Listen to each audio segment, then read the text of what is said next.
Assalamualaikum warahmatullahi wabarakatuh.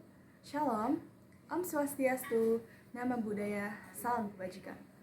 Perkenalkan, nama saya Rizka Safira, mahasiswi dari S1 Program Studi Pendidikan Guru Sekolah Dasar di Fakultas Ilmu Pendidikan Universitas Negeri Jakarta pada tahun 2023. Pada kesempatan kali ini, saya akan memberikan opini dan juga testimoni diri terkait tugas ujian akhir pendidikan Pancasila yang dibimbing oleh Profesor Dr. Otip Satibi Hidayat MPD dengan tema Pancasila Membawa Kerukunan Hidup Beragama. Pancasila merupakan dasar dan ideologi negara yang terbentuk dari hasil kesepakatan politik para pendiri bangsa. Sebagai ideologi bangsa, Pancasila memiliki peran besar dalam kehidupan berbangsa dan bernegara. Indonesia adalah negara yang sangat berjuta-juta jumlah penduduknya yang majemuk dan juga memiliki keberagaman suku, budaya, adat istiadat, dan juga bahasa. Bhinneka Tunggal Ika memiliki arti walaupun berbeda-beda tetapi tetap satu jua.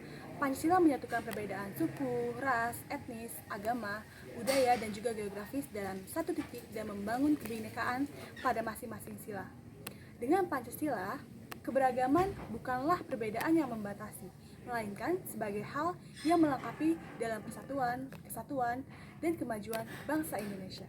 Seperti yang kita ketahui bersama, Indonesia memiliki beraneka ragam kepercayaan yang tersebar di seluruh wilayah negara ini. Keberagaman dalam agama inilah yang menjadi salah satu faktor keunikan dan juga keindahan Indonesia jika dibandingkan dengan negara-negara lain.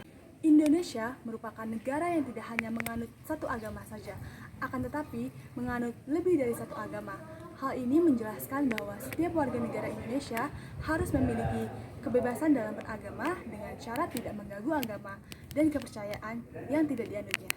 Sudah sewajarnya kita sebagai warga negara Indonesia yang baik untuk selalu menghormati kepercayaan yang dianut oleh seseorang dan tidak memaksakan mereka untuk mengikuti kepercayaan yang berbeda dari kalian, bukan? Di dalam sila pertama yang berbunyi Ketuhanan Yang Maha Esa, pada sila pertama ini menunjukkan bahwa negara Indonesia sendiri mengakui adanya keberagaman agama di Indonesia. Dengan demikian, setiap pemeluk agama harus bisa menghargai satu sama lainnya karena hal ini sudah jelas kaitannya dengan nilai yang terkandung dalam Pancasila. Indonesia merupakan negara dengan pluralisme agama yang berkewajiban memberikan jaminan atas kebebasan beragama bagi setiap warganya. Oleh karena itu, setiap orang bebas untuk menjalankan kepercayaannya masing-masing.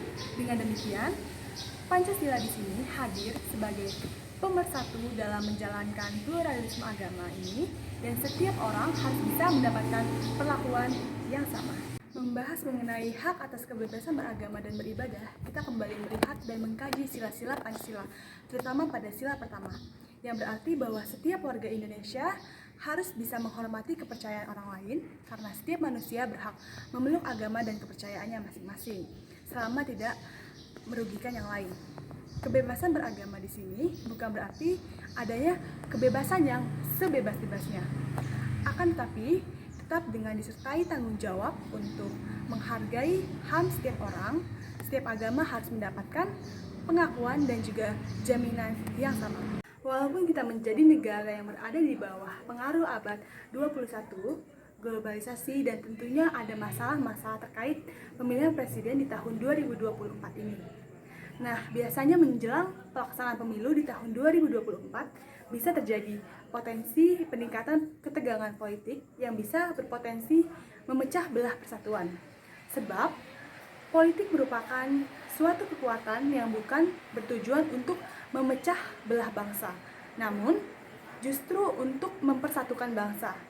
Pemilu di tahun 2024 ini sudah sangat dekat, maka kita jangan jadikan pemilu sebagai ruang pemecah belah persatuan, munculnya isu politik identitas, memunculkan kesalahpahaman di antara kita.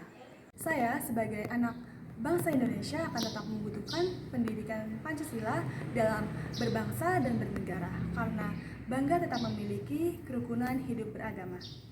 Dengan adanya pendidikan Pancasila bagi postmilenial dapat membentuk karakter dan sikap yang baik, bertanggung jawab, dan selalu menerapkan nilai-nilai ketuhanan, kemanusiaan, persatuan, maupun nilai-nilai kerakyatan.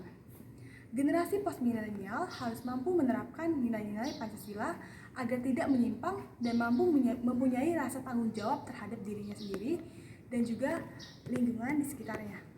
Pancasila juga dapat menjadi jati diri generasi post-milenial dan membantu mereka memiliki sikap toleransi dan juga literasi keagamaan yang baik. Hal ini sangat penting karena generasi post-milenial merupakan generasi masa depan bagi bangsa Indonesia. Selain itu, pemerintah dan lembaga pendidikan memegang peranan penting di dalam menanamkan nilai-nilai Pancasila kepada generasi post-milenial, sehingga tidak ada indikasi perkembangan paham-paham yang lain. Penerapan Pancasila sebagai pandangan hidup berbangsa dan bernegara bagi post-milenial seperti saya dapat dilakukan dengan menghargai dan menghormati kebebasan menjalankan ibadah sesuai dengan kepercayaan dan agamanya masing-masing. Dengan sikap yang saling menghargai perbedaan, maka akan terciptalah kerukunan antar umat beragama. Hal ini sesuai dengan pengamalan nilai-nilai pada Pancasila. Misalnya, sila yang pertama, yaitu memberikan kebebasan memeluk agama. Sila kedua, yaitu menghargai hakikat dan martabat. Dan yang ketiga adalah sebagai hasil dari sila pertama dan kedua yang terciptanya kerukunan antar umat beragama. Keberagaman agama inilah yang bisa menjadi perekat dan juga pemersatu seluruh masyarakat. Nilai-nilai Pancasila yang sudah dijelaskan harus bisa diaktualisasikan dalam kehidupan karena Pancasila merupakan norma dasar yang setiap nilainya harus ada yang dijadikan landasan dalam mencapai sebuah kemakmuran. Masyarakat harus bisa hidup berdampingan dalam keberagaman, terutama keberagaman menjalankan agama dan juga kepercayaannya masing-masing. Sekian video yang dapat saya sampaikan, semoga ini bisa menjadi sebuah kebaikan demi masa depan negara Kesatuan Republik Indonesia dan juga bisa bermanfaat untuk kita semua. Kurang lebihnya mohon maaf. Wassalamualaikum warahmatullahi wabarakatuh.